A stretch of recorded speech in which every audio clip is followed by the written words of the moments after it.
এবার শুধু পারবো বললে হবে না, সহকর্মীবৃন্দ, করতে হবে, কাজটি করতে হবে, এর কোনো বিকল্প নেই। আদারওয়াইজ এই দেশ এবং জাতি ধ্বংস হয়ে যাবে।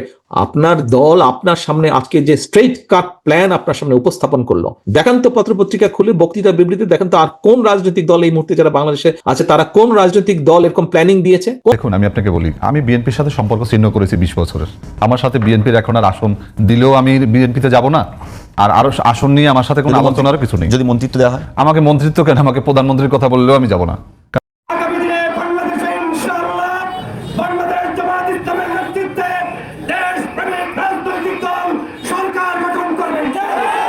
আসসালামু আলাইকুম ওয়া রাহমাতুল্লাহি ওয়া বারাকাতু। যে যেখান থেকে আজকের এই গুরুত্বপূর্ণ ভিডিওটি ওপেন করেছেন, আপনাদের সকলকে জানাই আন্তরিক শুভেচ্ছা এবং অভিনন্দন। হ্যাঁ দর্শক শ্রোতা, আপনারা ইতিমধ্যেই টাইটেল থেকে বুঝতে পেরেছেন আজকের ভিডিওর টপিকটা আসলে কি। তাই বেশি কথা না বাড়িয়ে মূল আলোচনায় যাওয়া যাক। তার আগে ছোট্ট একটি অনুরোধ আপনাদের কাছে, আমার চ্যানেলটি নতুন, পারলে চ্যানেলটি সাবস্ক্রাইব করে দিয়ে পাশেই থাকবেন। তো চলুন কথা না বাড়িয়ে ভিডিওটি দেখা যাক। এবার শুধু পারবো বললে হবে না, সহকর্মীবৃন্দ, করতে হবে, কাজটি করতে হবে, এর কোনো বিকল্প নেই। আদারওয়াইজ এই দেশ এবং জাতি ধ্বংস হয়ে যাবে। আপনার দল আপনার সামনে আজকে যে স্ট্রেট কাট প্ল্যান আপনার সামনে উপস্থাপন করলো, দেখেন তো পত্রপত্রিকা খুলে, বক্তৃতা বিবৃতি দেখেন তো, আর কোন রাজনৈতিক দল এই মুহূর্তে যারা বাংলাদেশে আছে তারা কোন রাজনৈতিক দল এরকম প্ল্যানিং দিয়েছে? কোন রাজনৈতিক, ইয়েস, কোন রাজনৈতিক দল আপনাকে কোনো প্ল্যান দিতে পারে নাই, দেশের মানুষকে কোনো প্ল্যান দিতে পারে নাই, পরিকল্পনা দিতে পারে নাই যে দেশকে আমরা কিভাবে সামনের দিকে এগিয়ে নিয়ে যাব। একমাত্র বিএনপি আপনার দল দিয়েছে। কাজেই এখন আপনার বসে থাকার সময় নেই, আপনাকে যুদ্ধে নেমে পড়তে হবে। This is a war, this is a battle. আপনাকে এই যুদ্ধে নেমে পড়তে হবে। কি যুদ্ধ?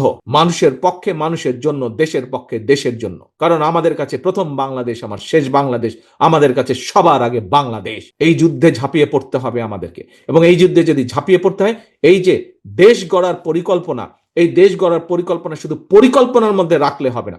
বাংলাদেশে বহু প্ল্যানিং হয়েছে, কিন্তু প্ল্যানিংই রয়ে গেছে। আমরা আমাদের প্ল্যানিংকে বাস্তবায়ন করতে চাই।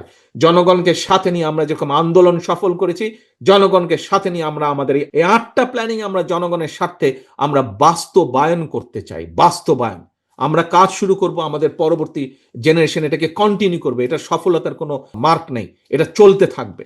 জনগণের স্বাস্থ্য ব্যবস্থা উন্নয়ন হতে থাকবে, শিক্ষা স্বাস্থ্য ব্যবস্থা উন্নয়ন হতে থাকবে, কর্মসংস্থানের ব্যবস্থা হতে থাকবে। কাজ আমরা শুরু করব। কাজে আসুন, এই কাজ যদি শুরু করতে হয় জনগণকে সাথে নিয়ে শুরু করতে হবে, জনগণকে কনভিন্স করতে হবে, জনগণকে বোঝাতে হবে, দেখাতে হবে। পারবেন এই কঠিন কাজ করতে? পারবেন? ফোল্ডারটা নিয়ে দয়া করে ছাপিয়ে ঘরে রেখে দিন না, ডেস্কের কোনায় বা আপনার স্টাডি টেবিলে বা খাটের কর্নারে রেখে দিন না, সাইড টেবিলে। ফোল্ডারে যা দিয়েছি, যার পক্ষে যত সময়, যে 10টি ছাপাতে পারবেন 10টি ছাপাবেন প্রত্যেকটি, যে 100টি পারবেন 100টি ছাপাবেন প্রত্যেকটি, যে 1000 পারবেন 1000 ছাপাবেন প্রত্যেকটি। ছাপিয়ে আপনার অন্য সহকর্মী যে আরো কয়টি আপনাকে ছাপিয়ে সহযোগিতা হবে তার সহযোগিতা নেন, দলের শুভাকাঙ্ক্ষী আছে তাদের সহযোগিতা নেন। ভাই আমাকে 10,000 কপি ছাপিয়ে দেন। আপনার প্রত্যেক এলাকায় এরকম বহু শুভাকাঙ্ক্ষী আছে যারা দল করে না কিন্তু ধানের শীষে ভোট দেয়। তাকে বলুন যে আমার এই জিনিসগুলো জনগণের দোরগোড়ায় পৌঁছাবো, আমি তো ছাপাতে পারছি না, আপনার তো সক্ষমতা আছে, আপনি আমাকে দয়া করে যদি একটু ছাপিয়ে দেন। এই আমাকে যদি প্রত্যেকটি 10,000 করে, 5,000 করে, 2,000 করে ছাপিয়ে দেন, আমি অন্তত 10,000 লোকের কাছে রিচ করতে পারবো। তাহলে আমার পরিকল্পনাগুলো, দলের পরিকল্পনা মানুষের সামনে নিয়ে যেতে পারবো। পারবেন এই কাজটি করতে? এবার শুধু পারবো বললে হবে না, সহকর্মীবৃন্দ, করতে হবে, কাজটি করতে হবে, এর কোনো বিকল্প নেই। আদারওয়াইজ এই দেশ এবং জাতি ধ্বংস হয়ে যাবে। আমরা যদি সজাগ না হই, আমরা যদি এই যুদ্ধে মাঠে নেমে না পড়ি, এই দেশ ধ্বংস হয়ে যাবে। এই দেশকে প্রত্যেকটি বার আপনার দল রক্ষা করেছে। ইতিহাস ঘটন তাহলেই বলেন, প্রত্যেকটি বার রক্ষা করেছে। শহীদ জিয়া, খালেদা জিয়া যতবার দেশ পরিচালনার দায়িত্ব পেয়েছে তার আগে দেশের কি অবস্থা হয়েছে।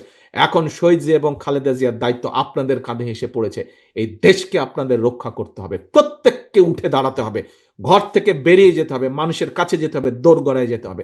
তাহলেই আমাদের পক্ষে সম্ভব। আসুন, মাগরিবের টাইম হয়ে গেছে, কম বেশি সকলেই মাগরিবের নামাজ পড়বেন, এলাকায় ফিরে যাবেন। ফিরে গিয়ে দয়া করে বসে থাকবেন না, ফিরে গিয়েই পরিকল্পনা করুন। যেতে দরকার হলে আপনার নেতা সহকর্মীদের সাথে কথা বলুন, এই পেয়েছি, কিভাবে প্ল্যানিং করব মানুষের কাছে যাবার জন্য, ব্যবস্থা করো। আসো, আলোচনা করো, বাসে বসে বসে, ট্রেনে বসে বসে, প্লেনে বসে বসে আলোচনা করে ফেলেন কিভাবে প্ল্যানিং সাজাবেন। ধানের শীষকে জিতাতে হবে, এর কোনো বিকল্প নাই। ধানের শীষকে জিতানোর মাধ্যমে জনগণের যে পরিকল্পনা, জনগণের পক্ষের যে পরিকল্পনা, সেটিকে বাস্তবায়ন করতে হবে, এর কোনো বিকল্প নাই। ধানের শীষকে জেতানোর মাধ্যমে দেশকে রক্ষা করতে হবে। প্রথম বাংলাদেশ আমার শেষ বাংলাদেশ, এবং সবার আগে বাংলাদেশ, নো কম্প্রোমাইজ। এমন নিত্য নতুন ভিডিও পেতে আমার চ্যানেলটি সাবস্ক্রাইব করে দিয়ে পাশেই থাকবেন। দেখা হচ্ছে অন্য কোনো ভিডিওতে। ততক্ষণ ভালো থাকবেন, সুস্থ থাকবেন। আসসালামু আলাইকুম ওয়া রাহমাতুল্লাহি ওয়া বারাকাতুহু।